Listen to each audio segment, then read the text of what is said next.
they are today an Arizonan, because that state is under siege. And it has been, and nobody has done anything about it until these people. Russell Pierce is one of the greatest guys you'll ever want to meet. He's the state senator who put this together.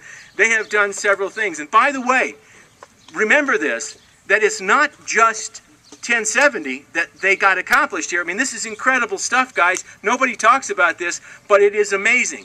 First, they passed, before they did 1070, they passed a mandated E-Verify for every private employer in the state of Arizona. And the response, they had so many people going back to Mexico, that the president of Mexico complained and said, what's going on up there? All these people, we can't handle it. My God, we can't handle all these people coming back. Build a fence. I mean, he didn't say that. He didn't say that. But you know, it was just amazing because that was the response of just one thing. Then, of course, 1070. Then, after that, they passed a law. Nobody seems to know about this, but it's almost as important from my point of view as 1070. Because what it does is go to the heart of what Tom Lucero was talking about.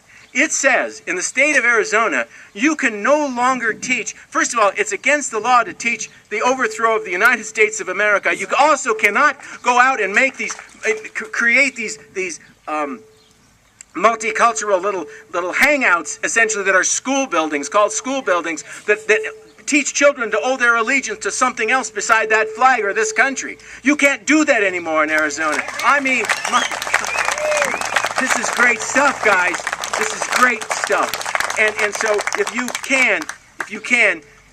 haven't taken your vacation, you're planning it, and if there's any way possible to get down there, please do so. And everywhere you go, every hotel you go into, every restaurant, no matter what, say, I'm here from Colorado, and I'm here because you guys had the guts to do it the right way. Okay?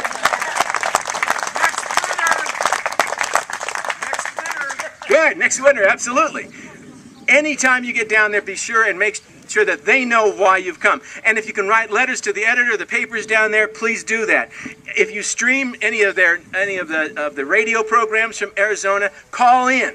Call in, you can do so, and tell them, I'm from Colorado, we support you. Do that kind of stuff. It matters. They do feel under siege. They think, you know, my gosh, the whole world is against us. No, the whole world is for you, really. Only people who support illegal activity, only people who want to politicize the whole issue of illegal immigration, only people who demand that we ignore the fact that we actually have things called borders, and they should mean something, and something called citizenship, and it should mean something. Only people who despise those ideas, like the guy that's in the White House today, only people like that are opposed to them.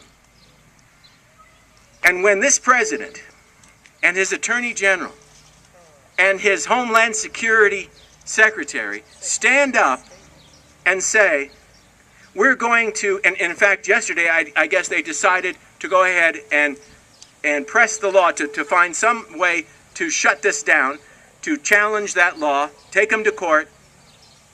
When they do that, and as was said, you know, I keep thinking, why doesn't someone just put the damn bill on a teleprompter so Obama can read it?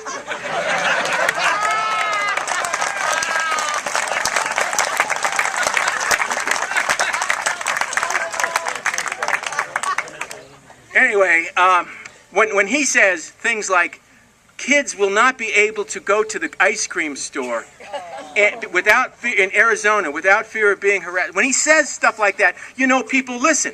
And it's no wonder you've got people in the streets, because you got the President of the United States and his cabinet mischaracterizing, purposely doing this. Doing it, and you know, interjecting a racial element in this whole thing. I'm telling you, if there ever is any sort of violence that emanates out of these decisions, it will be that the President of the United States and everybody else up there who have made these kind of statements, they have to be held accountable for that, because they're the ones that incite this kind of thing with lies and distortions. And if the President of the United States wants to know something about kids going to ice cream stores, you know, and having to deal with the issue of illegal immigration, I would just give anything if he would come out here and let me talk to him for 5 seconds, because I will tell him about a kid in an ice cream store. His name is Michael Cullis. Michael, 3 years old, in a Baskin and Robbins store in Aurora, Colorado, sitting there eating his ice cream cone, when some jackass, drunken illegal alien, drives a car over the sidewalk, crashes through the building, and kills him and 2 other people. You know, and then you find that that guy had been arrested 19 times in every jurisdiction in and around Denver, Colorado. There's a story about ice cream stores and little kids, Mr. President, and illegal aliens. That's the one you should pay attention to.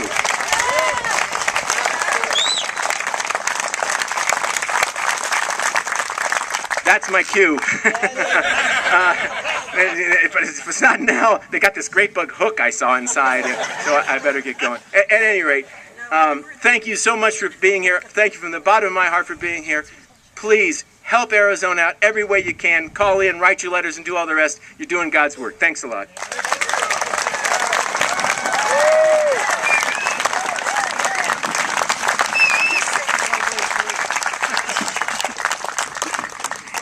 Now the moment that we've all